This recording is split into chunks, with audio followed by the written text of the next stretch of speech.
Hello, this is Rumer doing a VR to my own tag as my Seance Circle Spread second edition, or should I say the spooky season edition. I have here all of my spooky season decks. Some are stacked on one another because this tag was 10 decks and I do have more than 10 decks. And I certainly have more spooky decks than just this. But what I tried to distinguish were the decks that I specifically use at this time of year. I definitely have other arguably spooky decks that I will use all year round for one reason or another. So really just trying to keep it to the season here. There's maybe one exception to that rule, but otherwise, yeah, October, beginning of November are really like the only times that I would bring any of these out. So I thought I would try the Seance Circle Spread, solely choosing from these decks. That does mean there's a bit more grasping involved in trying to get some of them to fit the prompts. This is why when I first initiated the tag, I didn't do my spooky decks specifically to begin with. I really did just go for the decks that called to me first for those prompts. But I have since thought of other iterations that I can do too.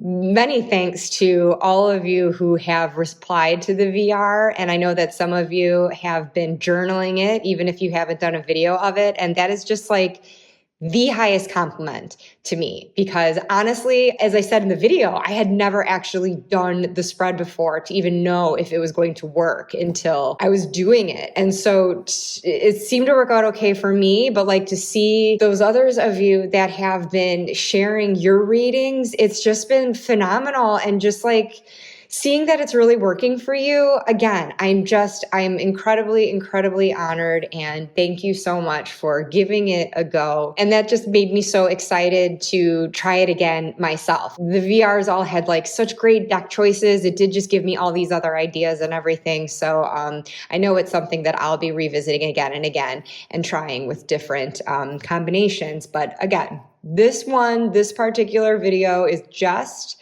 my spooky season decks. And so I will be back with the prompts and I'm going to go back through it much more quickly than I did the first time around. I promise. I'm not going to be giving my explanations. If you want the full-blown introduction to it all, please refer back to my original Seance Circle Spread video, and I will try to keep this one moving along as swiftly as possible. So be right back. Okay, and for the first spread position, the crystal ball, I called for a round deck if you had one, or otherwise just any deck that you would like to use for the central focus of the reading. It's just the central card at the middle of the seance circle that lets us know the theme of the entire reading, because it is ultimately a lot of cards to tie together, and so that's the thing that can just kind of anchor it all the way through. Now, I did use a circular deck the first time around. I don't have a circular deck though within my spooky season collection. I left my Seasons of the Witch Mabon Oracle upstairs. That would have been a great one for this central focus card as well. But since I have already talked about that one in a previous video, I figured I would give the limelight over to my first spooky season oracle deck ever, and that is the Halloween Oracle. And I just continue to love this one so much. As you can see, skulls, pumpkins, autumnal vibes, ghosts, monsters, all the cozy feelings. But let's just cut to the chase here. Shuffle to choose the card to set the theme for this reading.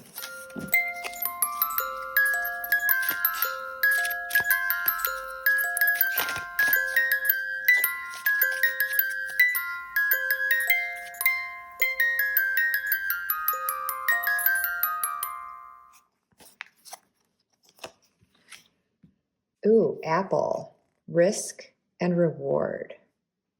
Okay, so there's my central theme going for this. So then the second prompt is the candle.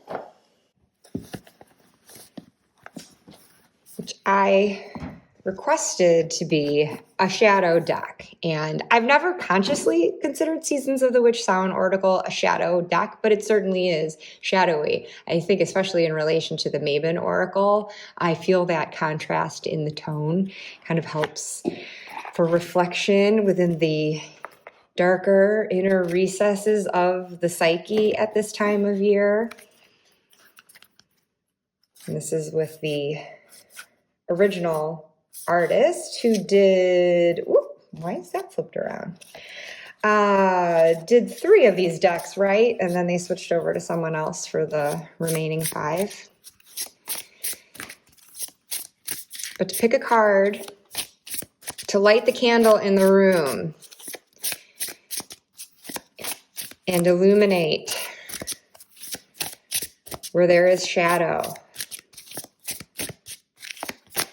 what we need to see.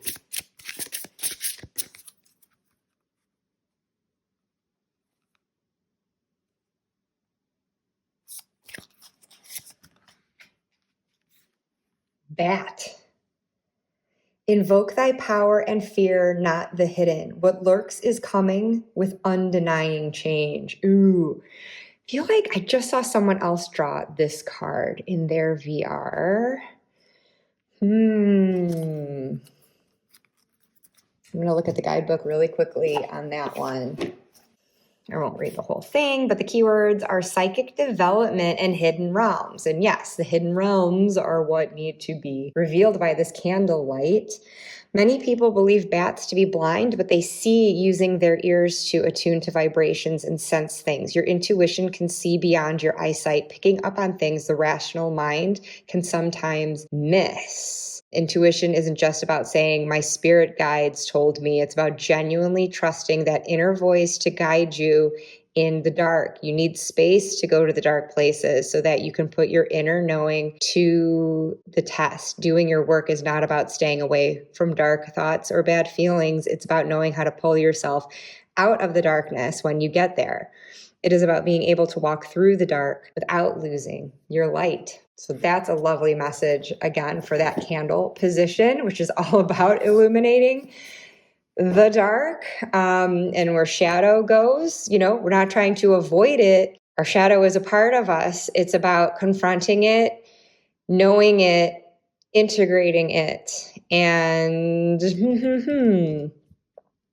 still intrigued with this theme of the apple in the center here too, the risk and reward. I mean, I guess it's a risk to go into that darkness, to face that darkness, but the reward is that intuition that emerges and guides us through and helps to offer that light to see. So, okay, let's see then. The personal item is the 3rd position, and this, you know, in the context of the seance is about bringing in a personal item of the deceased that we were trying to contact. In theory, you know, I mean, you could make this a real seance, communicating with spirits if you like. I'm just kind of doing it thematically. But I've got Mildred Payne's Secret Pocket Oracle here, because for the personal item, I thought an appropriate deck would be one of objects. And this could also be charms if you wanted to do some charm casting or just pick a single charm. But as you can see, this is sort of similar to a Lenormand deck where that's just what we get. It is different items all throughout. So I hardly ever use this deck. I do really like it though. It is so small, it's tricky to shuffle. But, all right, we'll take that as our item. It's trying to get me to stop talking before I ramble too much. Oh, look, the candle, to follow on the candle. I love that. And somewhere I've got a printout of Patrick Valenza's suggested keywords for each of these, but whatever. Candle, I'm pretty much going to be associating with this sense of the light in the dark, reinforcing that sense of intuition that can fulfill that function for me. So that's cool. So now we've got our crystal ball. We've got the candle behind it. We've got our personal item. It is now time to invoke the spirit, the deity, what have you, for this seance. It could come in the form of like the actual person that you're trying to contact, or it could also just be a spirit guide that you go to that you want to help facilitate this process. Maybe they are the conductor of souls for you in your seance. And for this, I called for a deck that did work with guides of some sort. It could be deity, it could be angels, it could be ancestors, some other sort of spirit guides. And my original thinking was a deck that has a card representing individual figures, and then the individual that you draw is who you're invoking. I'm going about this one a little bit differently though, since I don't have a deck like that in this particular collection of mine. But I've got one deck that is dedicated to one deity, and that is the Santa Muerta Tarot. Now this one, I don't usually bring out in October already. I like to use this as of November, kicking off with All Souls Day, and then working with ancestors from there.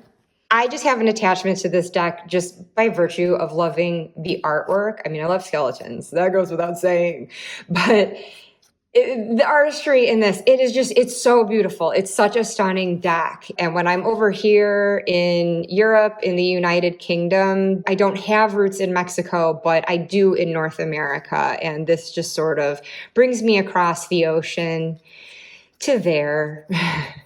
Even though I do have ancestry that would hail from over here, this is closer to my known family tree. But in any case, just to draw a card from this to invoke that spirit of Santa Muerta, a death goddess, essentially.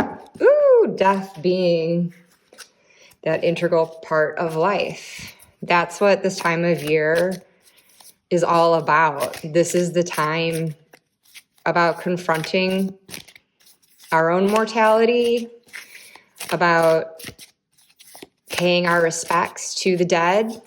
It's facing death in a safe way, learning to not be afraid of it, and with every year, more and more accepting it as just a natural process.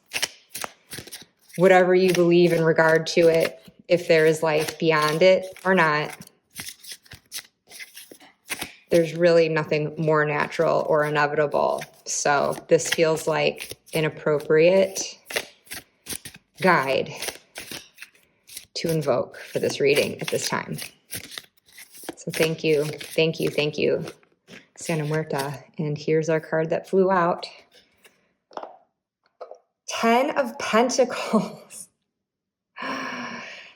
Now, what is making me kind of laugh there, it's not because I think it's funny, it's because I think it's so appropriate. I associate 10 of Pentacles, and I'm sure I'm not alone. I mean, there's just assorted meanings you can ascribe to this, but it's certainly one that I connect with ancestry, with lineage. You know, you think of a traditional Rider-Waite-Smith depiction with an older gentleman in the foreground and the family that's behind, at least two other generations there. And I'm curious what this guidebook has to say about it. I mean, we're seeing it with what appears to be this moth above homes that are kind of entangled in overgrowth as time has passed on, but that gives me that sense of community and family. So I will just look just to see if it sheds any more insight. I don't often consult this guidebook, if ever, really, but I was just curious what it might have to say. And the 10 of Pentacles pushes us to go even beyond the material world and to fly in different places in order to bring abundance and fortune to other territories.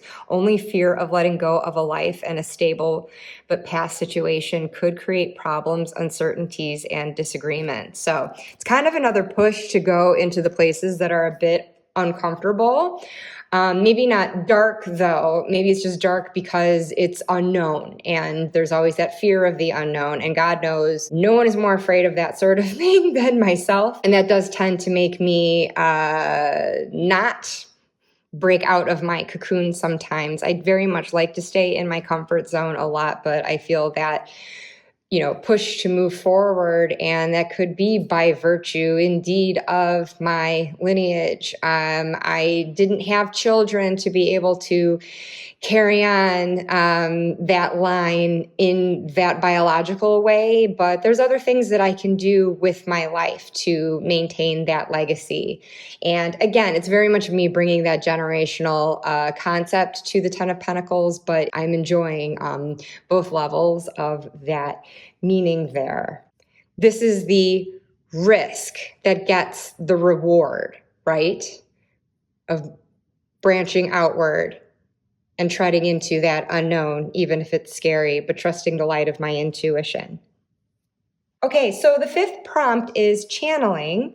And for that, I asked for a deck that feels channeled, feels truly inspired. And in my mind, I was thinking of something that really feels like it was downloaded from source, from guides, something from the ether. And I didn't really have a deck that truly felt that way in this collection, but the closest that comes to it for me is the Tarot of Haunted House. And this is the one potential exception to my spooky season rule, because this is a deck that I am comfortable bringing out any time of year. I have used this deck before to help me brainstorm stories, since I like to write ghost stories, and it sets up a great atmosphere for that. But also this deck contains story. I mean, we have a very tiny little white book in multiple languages, so it's very sparse what is written about each card. It doesn't go into more depth like the Dark Woods Tarot would by Sasha Graham as well. But Sasha, nonetheless, has created a storyline following a character named Raven going through this haunted house with all sorts of spirits and creatures. There's a nod to The Shining. So it's a wonderfully atmospheric deck. I almost chose it as my haunting deck, but really any of these could count for that. But I just thought, in the spirit of story, because I know that when I myself am developing a story from what seems to just be my imagination, there are those times when you can enter into a state of flow where it almost does feel like the story and characters are being channeled. It's coming through so swiftly and easily, where otherwise writing can be an incredibly laborious task. And those moments are just so special. And I think just kind of having the inspiration for any sort of story, there's something there. There's some sort of spark there, divine or otherwise, going on. And so I do think that Sasha is, in fact, inspired when she creates the storylines that run through her decks. And so for my spooky season channeling deck, I have chosen Tarot of Haunted House. Okay, I like it when the cards fall. It just feels meant to be. Oh my gosh. Marlena Teresa recently invited Julie at Peekaboo Rose and myself to her channel to talk scary cards. This one was a contender. I didn't ultimately choose it, but this was definitely a card that creeps me out. It's these giant spiders, and I think there's a frog in there. I don't know. But anyways, yikes, to see Five of Pentacles coming up as this channeled message. I think it speaks to that idea of the dark, difficult place when you are pushing onwards and out of comfort zones and taking risks, not forgetting that light that can see you through. And in this case, I've been called to my own intuition, that light that I can find within myself too. This can also be something external though, another source of support out there that it would behoove me to also be mindful of and not overlook if help is being extended, that I know to see that as well. But at the very least, if I ever feel isolated and alone, I've got that own inner spark of intuition. So the sixth prompt was the spirit photography, for which I called for a photographic deck. The closest thing to that in my spooky season collection is this Victorian Gothic Lenormand that I found several years ago on Etsy. So these are, of course, manipulated and might have some illustrated features, but for the most part, other than a very, very heavy filter placed on it, it's taken from photographs for each of the objects. So yeah, let's just shuffle and see what comes up. Now, a deck like this would also be appropriate for that personal item, right? For that deck of objects. Oh, the cards are just flying now. Oh, child. Okay. Oh God, it has been so long since I've done a Lenormand reading because, as I always say, I suck at Lenormand. But always associate this with innocence and as like a new venture, a beginning of sorts as well. Oh, this card said something about the past, didn't it? And kind of not staying stuck to that. And I am notorious for that. And I think this did come up in my last reading too. So there's probably going to be some themes revisited here that came up for me in that previous one because I apparently just need to get beaten over the head with it. But I mean, this can mean a lot of things. I think like finding that light, as I had said in that last reading, inner child, sort of indulging that or just catering to it a bit more, being mindful of what really lights me up inside. A lot of that stuff is with a childlike wonder and trying to rediscover that and seeing that in the day-to-day world that isn't always so wonderful. And I need to not like look too much in the past though, and staying in a comfort zone, and it's not taking the risk that can then produce that reward. So it's sort of a twofold message in that way, at least as I'm seeing it right now.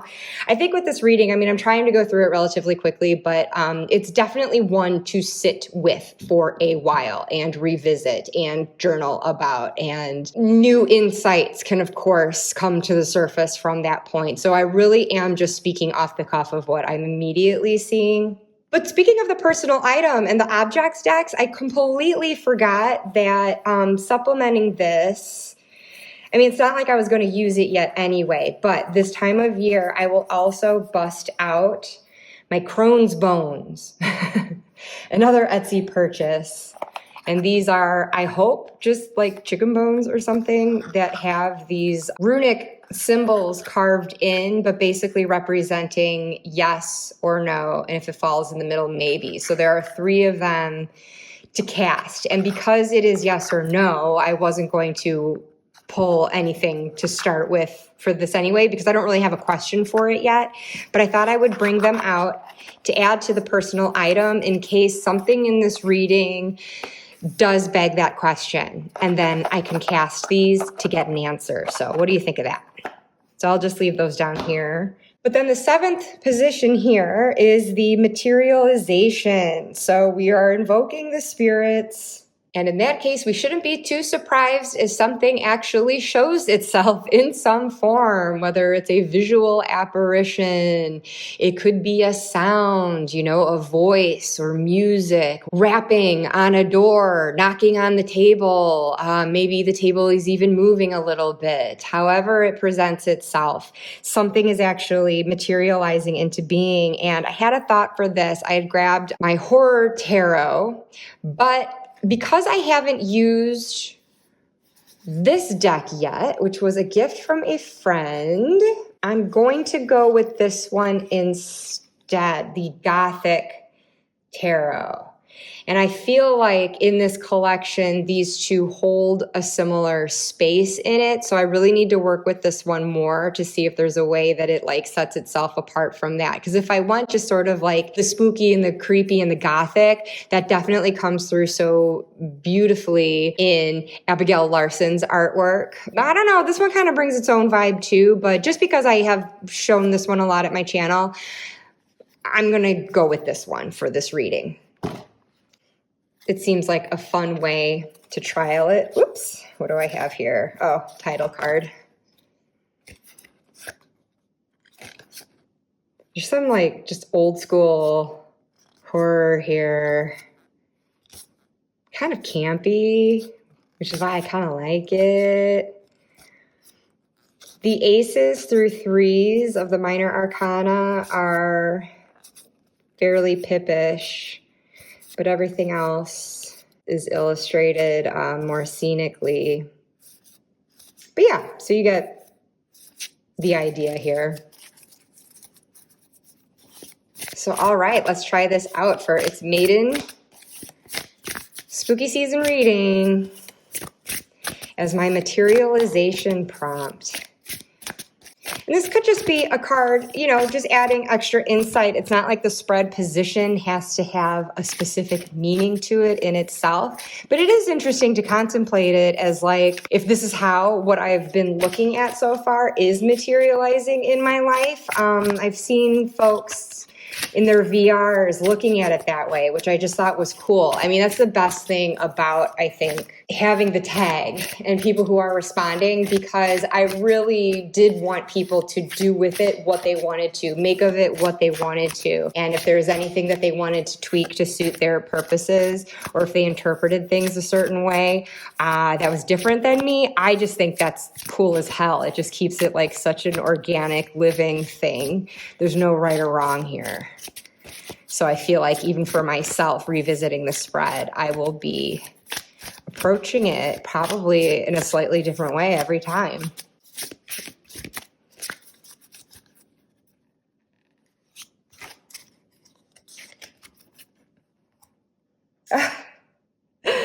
It's another 10 of Pentacles. Oh gosh, interesting. Okay, I have to think about this one for a bit and what I think is going on in this photo that represents this. Like, is someone grave robbing? Is someone claiming a spirit, like someone who has passed away, and bringing the spirit into the afterlife? It's so misty here. This is a moving onward into a new life, as was described in the Santa Muerta guidebook for this 10 of Pentacles, because we do see this like end of a cycle happening and a threshold that's being crossed. So that's really interesting. It's a quite beautiful picture. So I'll put that there and think on it further. So this next position is for the poltergeist, because what materializes in the room is not necessarily what we summoned. We could have opened a portal and inadvertently opened a door for something else to come through. It could be a peskier energy. This is the kind of activity that can like be destructive and throw things around, maybe even hurt people, get things a little chaotic, or it could just be kind of pranky too. So for this, I had called for like a trickster deck, basically. Maybe it is just a little cheeky, just kind of mischievous. I mean, it could be in the light in that respect. And that's kind of how I'm bringing it in here with my trick or tarot deck, because this is a very kitschy, vintage style deck that does just feel very cheeky to me.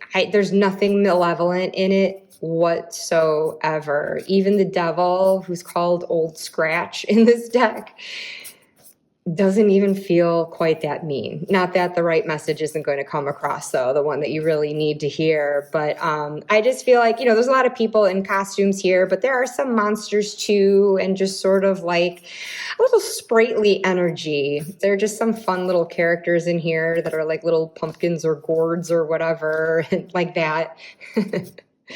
And so they just seem like, you know, they could come through and run around and cause their own little ruckus, but it's overall just kind of festive and fun. So this will be my Poltergeist deck then for my spooky season edition of this reading.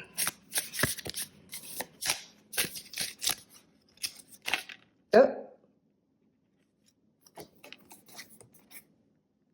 Two of Cups. Well, that's not so bad. That's not so pesky. Well, it could be two things.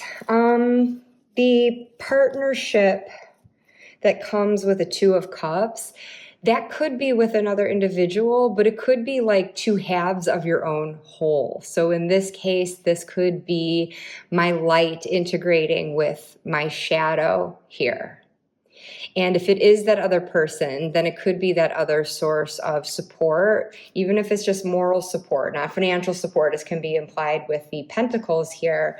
You know, it could be meaning that as well. But I feel really tugged towards the unified whole of it, just as I see this card very much as like my own inner light. Those two halves coming together, and very, very much exemplified by the fact that we have this human woman kissing, is that a merman?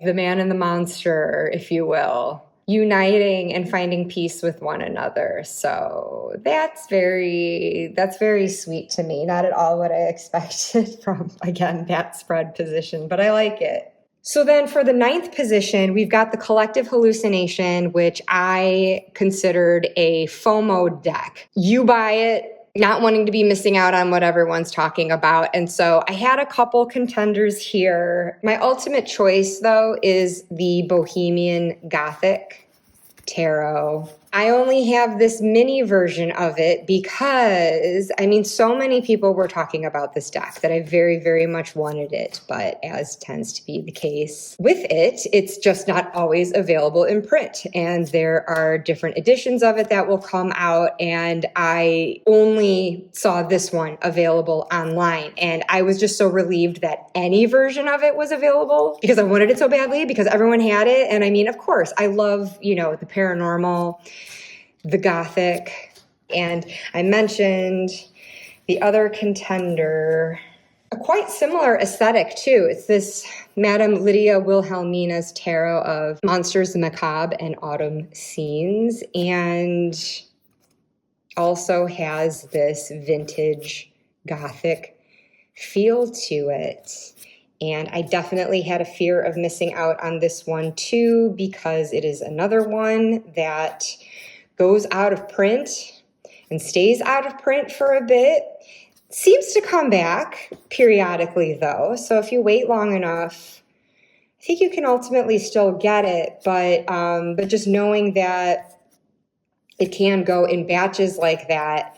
I know when I saw it available for the first time, I just snatched it up immediately.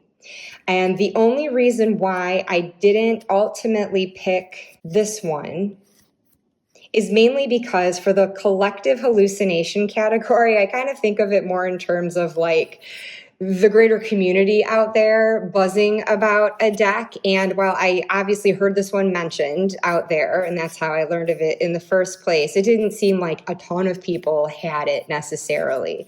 But a lot more people were talking about the Bohemian Gothic. So that was ultimately my choice for this reading. And there's a card coming out immediately. So the Lovers. It wasn't that interesting to follow Two of Cups here, right? Very similar energies. And again, where we've got a human with a monster, you know, mortal and monster coming together here. That's wild. And it's like she's looking over her shoulder like, oh yeah, you too? You found a monster too? Cool. How's that working out for you?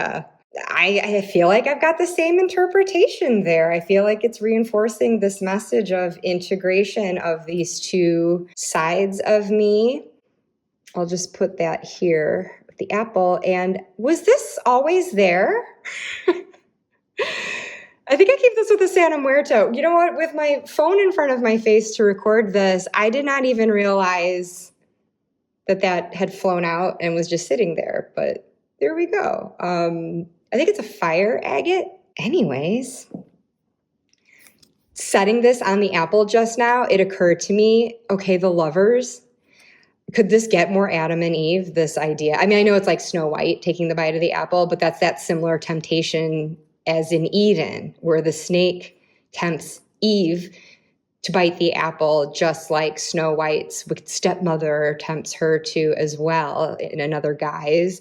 And so here we go, where we're making our choices. There's obviously risk to getting in a relationship with a vampire, isn't there? But we see that story and we'll go, aw, all the time over it, whether it's Twilight, even Buffy does that. That's not to say that sometimes when they do choose that love, that it's not the right thing for them, because it is love. You just know that it comes with the consequences too. So I guess it's just always like evaluating consequences of actions, making our choices accordingly. And that's just that ongoing negotiation between the light and shadow in us all too. The reward that we hope can come from taking risks. So that brings me to my 10th and final position, which is the closing and the cleansing. We are going to close the circle. We are going to bid the spirits adieu. We are going to cleanse the space so that it may reset afterwards. And I asked for this. An uplifting card. You know, it could be like an affirmation deck, a hug deck, something that just makes you feel good, because there is a lot of darkness to tread through potentially in this spread. It goes deep.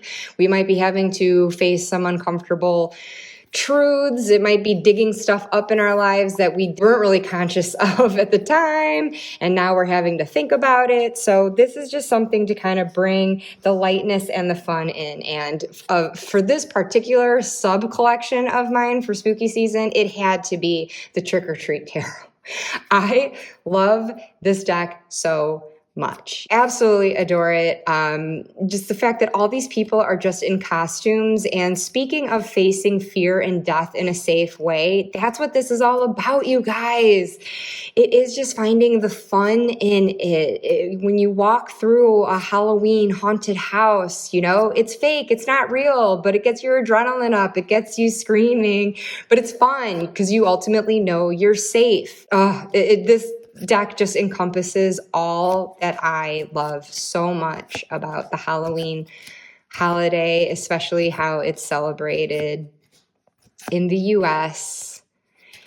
And I've been so excited to see it steadily growing more over here in the UK, where it would have originated in this part of the world. And so it's so interesting to me that it just became such a big thing in the US, or at least a different thing. I guess we made our own version of it, but trace it back and it goes back to the pagan festivals of UK and Ireland, really. So it's been very fun for me as a dual citizen to see it have more of a presence here. But okay, I'm having too much fun looking at it that I keep flipping through. So let's choose our final card of the Seance Circle Spread now.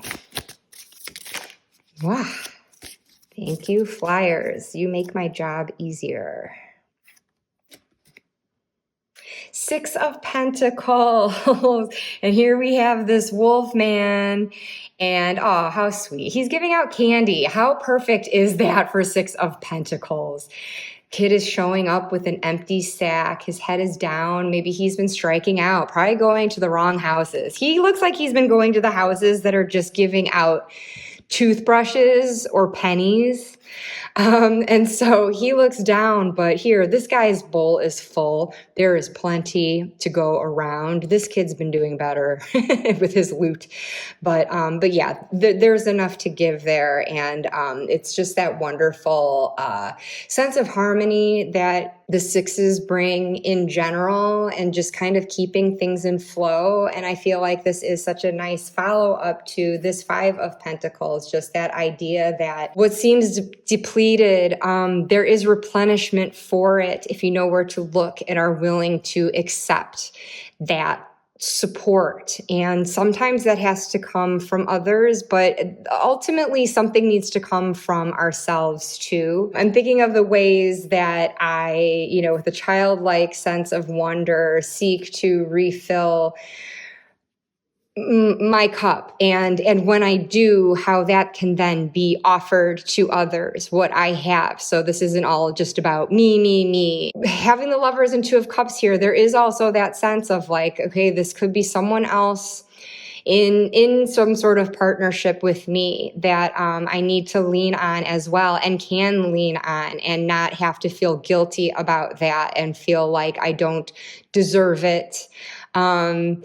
But it's that reciprocity here, it's that give and take. I don't want to be a drain on anyone. I don't want anyone to really be a drain on me, to be quite honest. Like in any sort of relationship, including the one that we have with ourselves, like we're going to get low. We are going to get depleted, but like doing what it takes and surrounding us with the people that we need to have the replenishment that we need.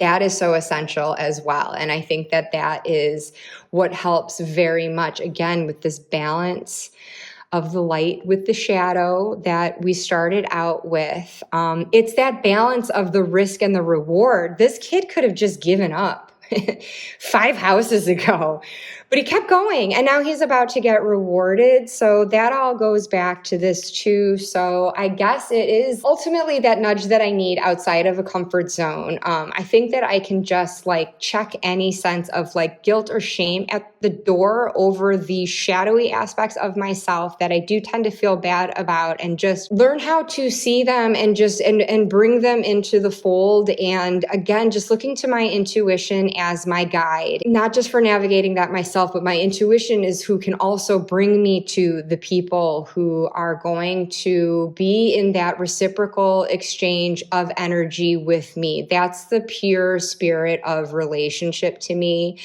And that sense of internal and external support is what helps bolster me to take the risks that I need to in life. I can feel like if that reward isn't immediate, something can catch my fall in the meantime and replenish me until I can get up and just try again. Nothing ventured is nothing gained. So I really do need to sit with this and think about what it all might be pertaining to. But in the meantime, how much fun this was for me anyway to do this with just my spooky season decks.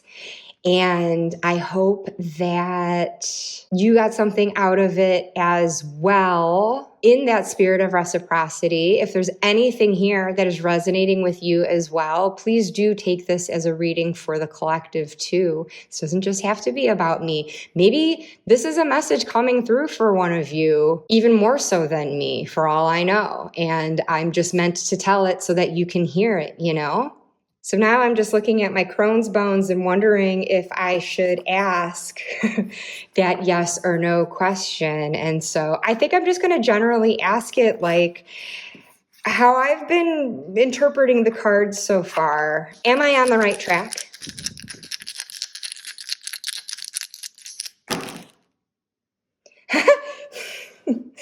Yes, no.